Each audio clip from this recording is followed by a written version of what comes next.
This podcast is a member of WildGamesProductions.com and D20Radio.com.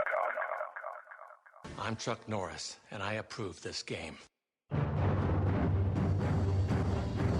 Between the time when gamers played with miniatures and chainmail and the rise of the Wizards of the Coast, there was an age of advanced role-playing undreamed of. And onto the Skygax, destined to bear the jeweled crown of TSR upon a troubled brow, it was given to teach us all how to roll for initiative. Ladies and gentlemen, let's get ready to rumble!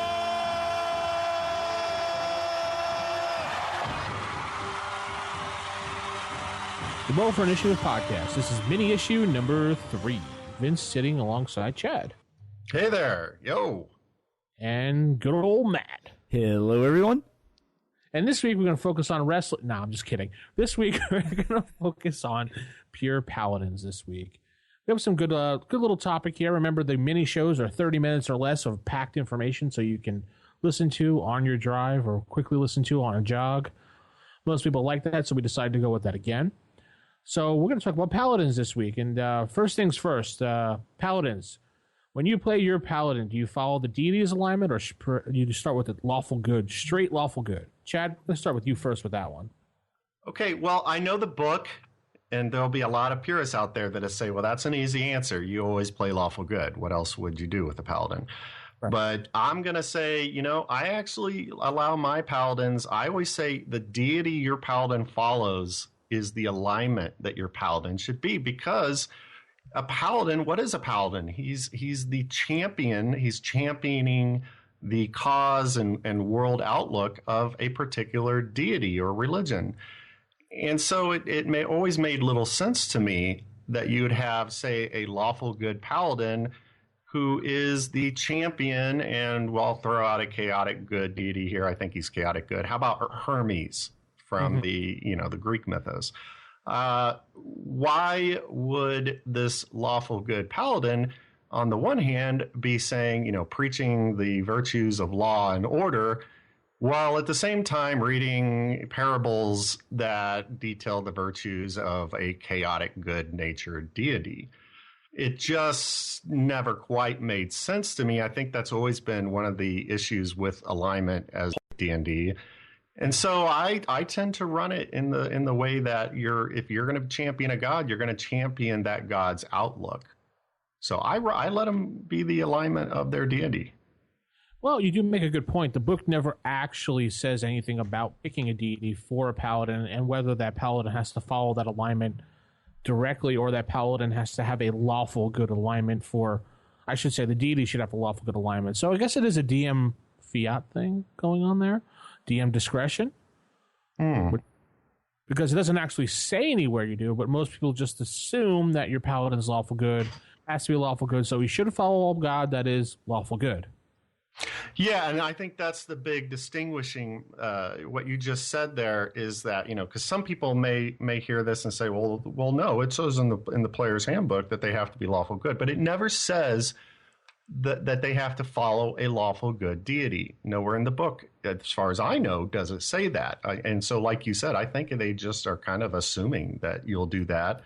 If they're not, then again, then the logic there seems just a bit flawed to me. Logically, you would say, okay, a Paladin has to follow a good god, because obviously he's lawful good. That logic goes together. If he follows an evil god, then he really can't be lawful good, or good for that matter. Right, or and they have rules for that. If you want to be a chaotic evil Paladin, they have the anti-Paladin. They even have Dragon Magazine came out with Paladins for every alignment, essentially, for lawful evil Paladins, which I always thought would be very interesting. But, if you want to be a Paladin from the book, and if the assumption is you have to follow a lawful good deity, then again, then that brings up the question, what about these other deities? Why can't they have their own champions? Well, that's a thing that I think that 5th edition, the new one, 5th edition, that they kind of changed on us a little bit that paladins no longer have to be lawful good, or lawful for that matter. They just have to follow an oath. So their oath kind of determines what their alignment will be. Because the paladin I was playing was lawful neutral, so I picked the Oath of Vengeance. So as long as I stick to the oath guidelines, I'm sticking within my character alignment and play. Okay. Now, I could see, if you're following an oath, that means you're putting certain strictures upon yourself. You're living within certain set guidelines, maybe. Even if you're just saying, my oath is to kill everything evil that I see. Of course, I guess they could say, well, yeah, but how you go about doing that could be, a means justify the ends, which would not be very lawful good, because lawful good would say, no, the means must, the ends must be met following the means. Yeah, very true. But then again, you're not lawful good if you're picking an oath that's not exactly like vengeance. You wouldn't think would be lawful good. Well, there's righteous vengeance. Right. The Inquisition, I'm sure many of the priests from the Inquisition period of history might have argued that point. They would have said, The vengeance can be lawful good. It's how you execute the vengeance may not be lawful good. Mm. What about you? Run your paladins. My paladins, I always have went more by the book. You pick lawful good. Now find a deity that's lawful good. So straight like, yeah, just straight by the book. And the way I've always seen it is, I'm almost thinking that the lawful good paladin, like the good gods, bestow the power into them. And I'm thinking like the other deities, that they can have their like champions, but maybe they're not necessarily called a paladin. Who's to say? Like the trickster god whose name escapes me at the moment may not have like a rogue be his version of the paladin. Or so maybe some of the other classes could be the Holy Avenger, quote unquote, for the different gods. It doesn't necessarily have to be the paladin class. It could be their pawns. A cleric can easily step in with that anyway. So. Right, yeah, the cleric's like the catch-all, the infantry grunt work. But I'm talking, because the paladin's kind of, I've always viewed it like a step above a cleric when it comes to the hierarchy of following one's god. Mm-hmm. So I could see maybe some other classes being the one who executes the god's will for the other deities. Now, would they benefit from if they're doing the same thing for their deity as a champion? Then I could hear the player saying, "Well, then why doesn't my character benefit from the same gifts from his god that the lawful good paladin does? The magic resistance, the ability to eventually be granted spells." But then at that point, you point out the things that their class can do that the paladin cannot. I don't see a paladin picking locks. Right, but now that's something that has nothing to do, though, with the call, I guess you would say, that that particular thief is answering. He's not trying to champion a deity. That's a trade. Right. So, if you're saying that another class could champion the cause of a deity, that's, kind of beyond the scope of what their class is. Yeah. So shouldn't they be getting some of the perks that say, you could say a paladin's just a fighter who champions a god, okay, but because of that, he gets a few perks. Right. If they wanted to take it to the next level and be more like a paladin and following their alignment strictly, like a paladin does, and some of the other restrictions, when it comes to being a true champion, I could see giving them some of those other benefits. Maybe they do get a little of that magic resistance, or maybe you just put a slightly different spin on some of the other things. Like the paladin gets lay hands. Maybe if it's like a rogue, they can instead of lay hands once a day, they can do the inverse of like a cure light wounds, and it's like they're using a poison once a day from their hand, so they do like 1d4 plus 1 damage instead. Well, what if you did this? I was thinking about this. Well, now, if say you want to have a paladin who follows a thief type god, well, looking at the contrast between a fighter and a paladin, what if you did the same thing with a thief and a paladin? You know what I mean? Like, you're a thief, you're not going to get quite the fighting ability of a paladin who is lawful good because his base class is a fighter. But your base class would still be a thief, but you would also get the benefits of eventual spells and the ability to get a holy item at some point. But your hit dice and everything would still work just as a paladin's hit dice falls under a fighter's, kind of greater umbrella. Yours would fall under a thief's greater umbrella. Right. Yeah. And same for a magic user if you're following a magical, god. Yeah, I could see that, and I actually kind of like that better than the generic, okay, we'll just say you're following this alignment and worshiping a different god and you have the same powers. I think it makes the servants of the gods stand out a little more and have a little more difference as opposed to, oh, it's the lawful good paladin just with a different coat of paint. So I kind of like actually having the different classes and find like the class that best associates with being a servant of that god and then tweak it along the lines you were saying, Chad. And I think that just makes the warrior servant stand out more. Yeah, I agree, because why would the god of magic, who's venerated by sorcerers, have a fighter championing his cause, essentially, Yeah, exactly. So, and that's something to look at.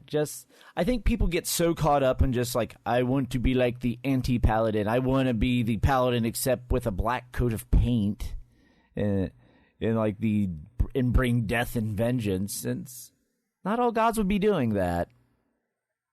Now, you really do need to cater, if you're going down this route, the class to the god and what's appropriate for them. And I could even see different, like, chaotic good and chaotic neutral gods. They're the same alignment, but they're quote-unquote paladins would have different powers as well. I think each god would have their own, like, power subset.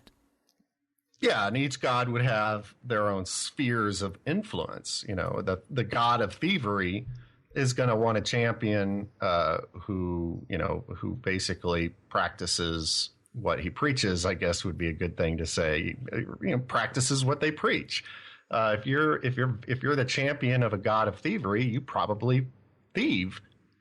If you're the champion of a god of magic, then you probably use magic probably. But so yeah, I agree. I think it's one of those situations that if you have a game where you have the time to put into it, then I think that it's a good idea to sit down with your DM during character creation and work that kind of thing out.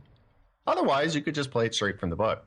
Exactly. It just depends on how much customization you want to put into your game. And also, maybe you have a player that has a really cool concept for being like an alternate class and serving a god that doing this will just add a little bit more flavor to the game. So sometimes maybe I agree. Yeah, maybe you'll have a great story idea, but just the run-of-the-mill paladin won't quite fill it. But if you make it a chaotic good god and just put a little twist on the paladin class to make it more appropriate for that god, all of a sudden you have this really epic tale. Yeah, I totally agree. I think that could make for a really exciting dynamic in the game and really kind of change up the paladin a little bit. What do you think? How do you feel on that one there, Vince? Well, I agree. The dynamic, it would definitely change the dynamic a lot. So I think you should go with whatever works for you. So anyway, Warhorses. Paladin gets their Warhorse. You want to talk a little bit about that, Chad?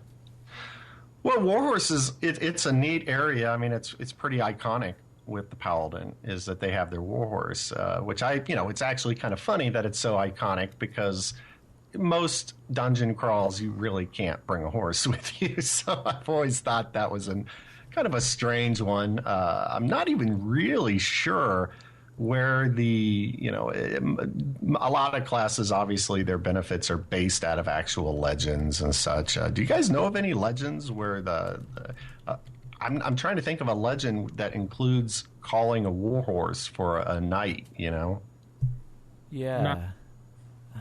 Not off the top of my head. It's just, it's one of those things. It's cool.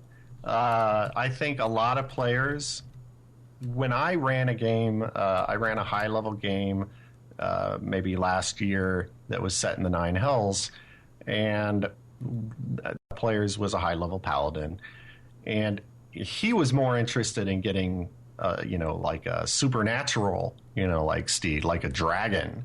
I was like, ooh, what about a horse? I didn't really want a horse. But I just find I do it. It's fine.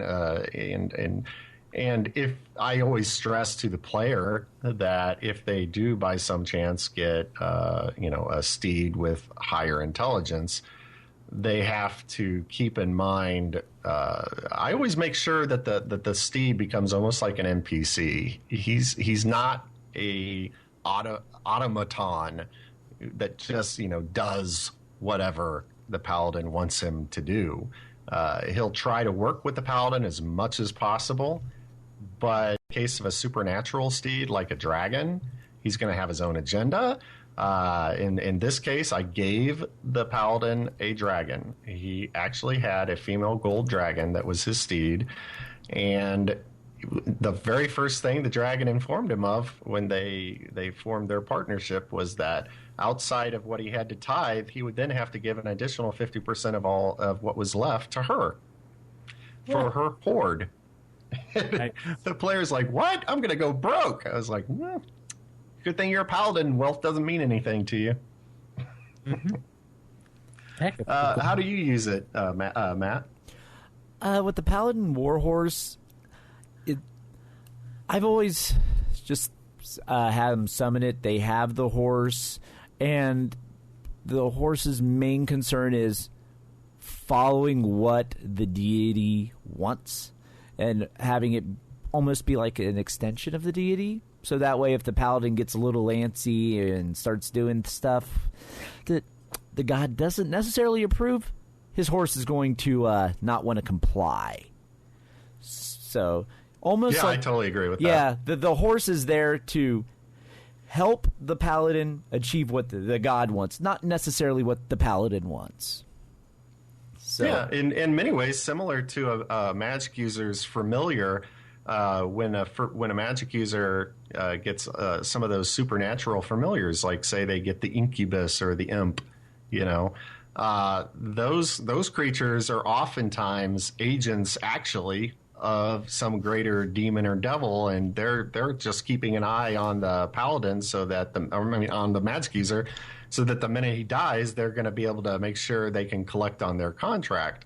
In this case, the paladin's steed is a servant ultimately of the deity, and is keeping an eye to make sure that the paladin is meeting his obligations. Exactly. It's a little extra here. I'll give you this mighty steed to help you in your quest, but only use it for the quest I sent you on, not your other agendas. Right. And then that brings up the point of if you're gonna have the paladin steed, how does that fit into the adventure if you're not in an area where the steed can go? Well, horses can be. I think, like, even inside of a dungeon, you can still have a steed. You get that steed facing the other way and have it bucket a door. It can deal with some locked doors. There's things you can do with a steed inside as long as you can have it maneuver some. Yeah, I mean, obviously, if you're going into a place with wide halls, say you're doing against the giants, I don't think there's any problem having a horse come with you in that one. Right. But say you're doing the Caves of Chaos, in B1 or B2, I mean, and you're in some of these narrow kind of cavernous, areas like in Lost Caverns of Sajkanth, it's going to be in some of those areas, I have the players themselves have to squeeze through. Right. You could also, I see, use the steed as the effect, kind of like Lassie. Here, go get help. Go. You put the note on it. It runs and it goes back to town to let other people know. Hey, come here. This is what's going on. Timmy's in the Nine Hells? Yeah. What? Timmy's in the Nine Hells. Here, hop on. I'll take you there. Or if the party gets split for whatever reason, you could send the steed to go fetch the other party members, and they hop on and ride in. Miracle, the Wonder Horse. Yeah, because it's not your run-of-the-mill horse here. I would say it's a little smarter than your average horse here. So they're smarter. I think even the horse is going to be, low average. Right, so it would be able to grasp things of that nature, like, here, throw some supplies on this, or go get us some supplies from town. Here's the gold in the pouch. Here's the note. Take it to the merchant. Now go do a little horse trading. Exactly. Sorry, I had to throw that one in. So yeah, it's it's neat. I think it's a neat little perk of the Paladins. But I always think it's just kind of funny because it's so iconic with Paladin, and yet it's often so difficult to actually fit into an adventure. Right, because I think too often they treat it like a monster summoning spell. Like, you summon a horse, and now the horse follows you. No, the horse is following your deity. It just so happens it's helping you. Yeah, and the other thing I see them do wrong when I see Paladins use a Paladin steed is they'll treat it as a meat shield in some cases, and they'll forget that, if they're going through a desert region where water is scarce, they should be making sure their horse gets something to drink before they take a drink. Right. And I could also see if they mistreat their horse, all of a sudden, next time they go to summon it, it doesn't show up. Yeah, exactly. Or perhaps if they really, really mistreat it, some other penalties get assessed because they weren't being true to their god. Yeah, and I think that's covered to some degree in the DMG as well. And, I would always say that if you really want to play a Paladin and you want to know how you interact with your steed, go watch the movie Hidalgo with Viggo Mortensen. That's an excellent example, I think, of how a Paladin would treat their steed. How about, I usually, when I did my Paladins Warhorses, I would have them, remember the TV show Adventures of Briscoe County Jr.? Yeah. Oh, I remember that. With Bruce Campbell was a star. I kind of made the horse have that type of personality. When you followed him around, kind of warned him, annoyed him, did everything possible to get in his face to try to do things. That's how I've done my horses. I've also done the Warhorses, and they turn into a little statue that you can put inside your backpack, like a figurine of wondrous power. Yeah, kind of like that. And they have to activate it by throwing it on the ground, which is kind of funny. But if they're bad, they just throw it on the ground, and just the figurine stays right there. And he's like, hello. And, the god's mad at him. It won't work. Yeah. You could do that, too. Now it's just a regular figurine. Yep, definitely. Okay, so moving on. Last thing on the topic agenda here is Holy Avengers. Every Paladin wants one. Every Paladin quests for one. But, there's only one. So when should they start questing for it? And how do we get the party involved? Matt, we'll start with you. Oh, as for when, I would almost say you're questing for a Holy Avenger. I could even see making that like your campaign. So I could see them starting from the very beginning, and they should first be prepping themselves, becoming devout, and just going on quests to prove themselves to their god that they are worthy enough to achieve this to obtain the Holy Avenger, so that way their god is more on their side because they know they cannot achieve this goal without their god. Well, what about, should a new character in the game know about a Holy Avenger? Shouldn't it be something that they kind of find out about while questing? Maybe their god leaks out the information to them slowly? Yeah, I could even see doing that. As I think the first few levels of either Paladin or Cleric should be them going on quests to prove themselves worthy of their god. So as they're doing that, then you could start laying the hints down for the Holy Avenger.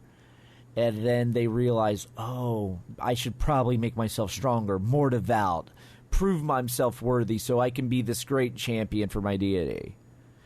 And do you think it's one Avenger per world? Or absolutely. I would say this is a unique artifact. There's one of and one of only, and perhaps there's even other paladins for your deity also trying to achieve it as well. So then what happens when it becomes like this race between all these alike-line paladins? Or how about your paladin goes questing for it and he finds out that another paladin already has it? Right. Then what happens there? Does he fall for the temptation of stealing the Avenger from the other paladin to achieve his quest? Does he wait to see if that paladin falls and errs in his way so that way he's justified in taking the Holy Avenger from him? So yeah. There's a lot you could do with that. But I think the main question is here, how do you get the party involved? Because most people will be like, yeah, no, I'm not going to bother with that. What does it benefit for me? Oh, yeah, you get a powerful sword. What do I get? Right. Well, that's when you also start throwing in, like, if you have thieves, you start throwing in, the Holy Avenger's not just going to be stuck in a rock in the middle of nowhere with nothing else around it. There's probably going to be other stuff, other powerful stuff. Perhaps it's in the possession of a mighty magic user, at which point I'm sure any magic user in the party would love to loot all of his magic items in his spell books. Thieves, I bet that magic user would have a lot of treasure.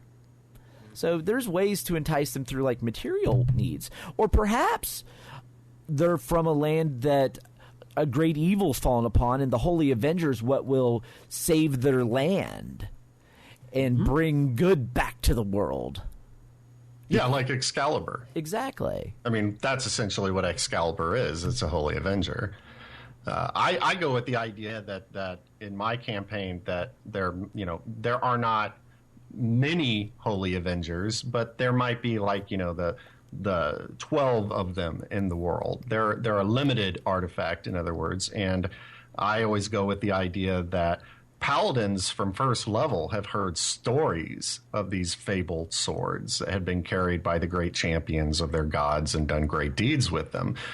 They might even have visited maybe the greatest temple to that deity has enshrined one of these swords. Perhaps it's in the tomb of an enshrined of the great enshrined Paladin epic hero of days past, and the way it would go out to the party members is one, at a certain level, the paladin performs a deed for the deity selflessly and is in great danger, and the deity somehow makes the Avenger unasked for available in some fashion. Doesn't have to be directly given to him, but in a roundabout fashion, the deity manages to make sure the paladin gets it. Or two, and this is a good way to draw the other characters in, is that, say, that great temple that I mentioned earlier that had the enshrined paladin with the sword is overtaken by evil forces, and the paladin is tasked with cleansing the temple. His comrades come along with him for the very reasons you mentioned, Matt. And at the end of the adventure, maybe the spirit of that great paladin rises and gifts him the sword, or he has to use the sword to ultimately cleanse it. And in that fashion, he rightfully gains ownership of the sword. But that's probably how I would run it. And I think in that fashion, it's a lot more epic than just finding a +1 sword. Well, yeah, obviously it's not a just average +1 go to a magic shop. Hey, you got any in stock type thing. Right, but I'm saying that the adventure itself should be in many ways based around the sword. It's not something that you found, in other words, in a room. Right. It's a whole campaign itself is what you're saying. Yeah, or at least an entire adventure at a higher level. A chapter, maybe, say? Yeah, exactly. Yeah, you're not just going to roll Holy Avenger on your random magic item chart and throw it in a room. Right, and of course you could even go this route. You could say that from first level on, the sword that paladin has been using has begun to make a name for itself as he gets higher level in it, and at some point the D&D makes it a Holy Avenger. Yeah, you could even do it in such a way that he notices he's gaining a little more power in his sword, but as he falters his deity, maybe his sword gets weaker, so it kind of wanes and waxes in power depending on how devout he is. Yeah, you could do it that way. I like the idea that the sword is a sword. That the name it makes is because of the user itself. But at some point, the people began to, it begins to get legends just as he's getting legends around himself, and the deity simply says at that point, now, I shall make your sword what it is, and in fact, what it is in name. And rather than finding or coming across or acquiring a Holy Avenger, it's I think a very elegant way of getting the character the Holy Avenger without actually having to justify another Holy Avenger in your land. Yeah, and as his sword builds name, that also means other people know of his sword as well. At which point, perhaps other people want to take his sword. Exactly.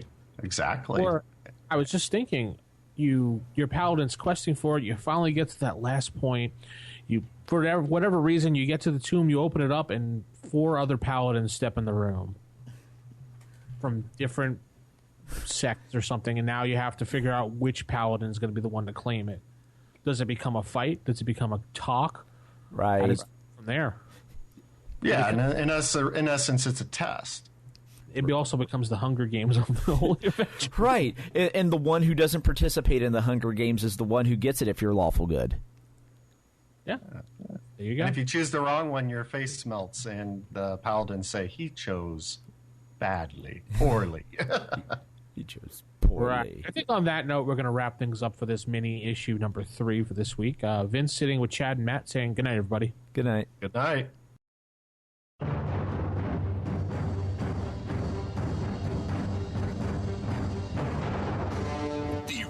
Initiative Podcast is a production of Wild Games Productions in association with D20Radio.com. You can visit us at RFIPodcast.com or contact us on our forums at OSRGaming.org or even by calling us at 570-865-4210. This podcast is produced for entertainment purposes only. All other uses are prohibited.